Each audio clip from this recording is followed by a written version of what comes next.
Someone sent me the most amazing video. Sometimes there's a video that just hits you in the spot, right in the heart.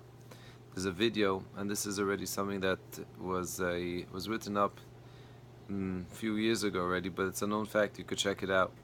But here there was a video of a group of maybe 3 or 4 South Korean men that were checking out Panovich Yeshiva. You could see it. I don't know. You Google, you'll find it probably. Panovich Yeshiva, South Korea. I don't know exactly. I could find it for you. I could forward it to anyone that wants. And they're in Panovich Yeshiva. It's unbelievable. And their curiosity, and they're trying to study how is it that the Jewish people, what's the genetic makeup? How did they who they zeicha, they merited to have 200 Nobel Prize winners? How is it they're so smart? And it's the most amazing thing, because I was crying. Why was I crying? Because they understand, they appreciate, and they say it. They say the reason why the Jewish people are so successful is because of the Talmud, because of the Holy Torah that we have. And you know who has the hardest time to believe this? Us. And that's this week's parasha.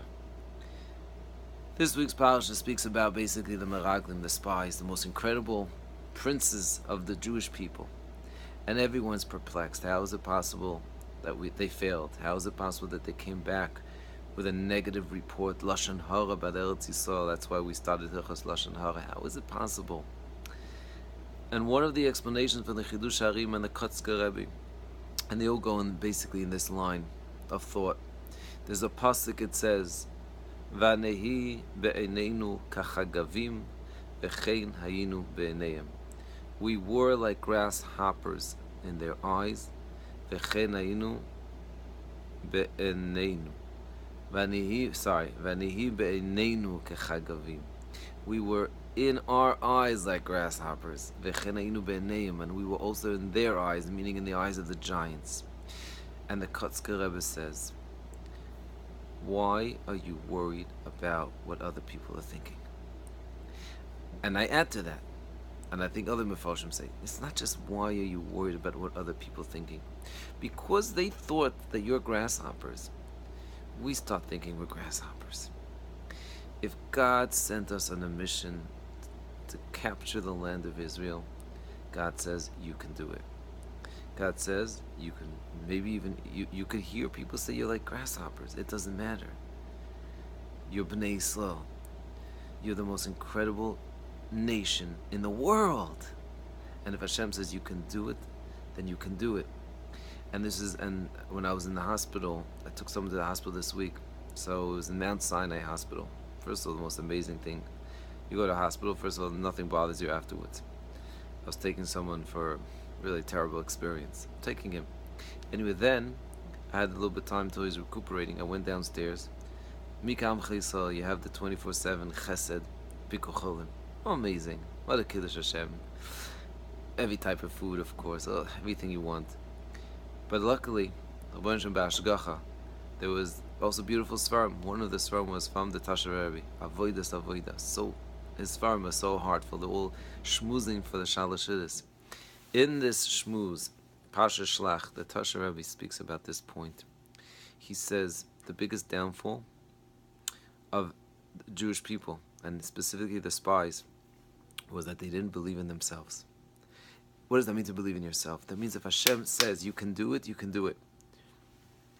Their mission, says the Tasha Rebbe Api Kabbalah, the 7 nations represent the 7 midos, called the 7 negative klipas. That means just like there's chesed, gvul, tiferet, netzach, hod, yesod, basically the spheres of the positive energy, there's a negative energy. And they represented that. That's why it says they were anshe midos. Midos means the traits, hint to the spheres, the negative ones. And the job of the Jewish people wasn't just a physical capture. We had to fight, spiritual fight. And the leaders didn't think we could do it. They didn't think we could do it. And because they didn't think we could do it, they came back and they said, we can't do it. And the Tasha Rebbe said, and that's a mistake. If Hashem sent you on a mission, you can do it. And he goes on to explain how many times in history where the Jews fell in the deepest places, so long as they believed Yisrael, afal pi shechata Yisraelu. A Jew, even though he sinned, he's still in Yisrael. What that means, it says the Tasha Rebbe, doesn't mean that as long as no matter what I do, I'm a Jew. It's true, that's also true.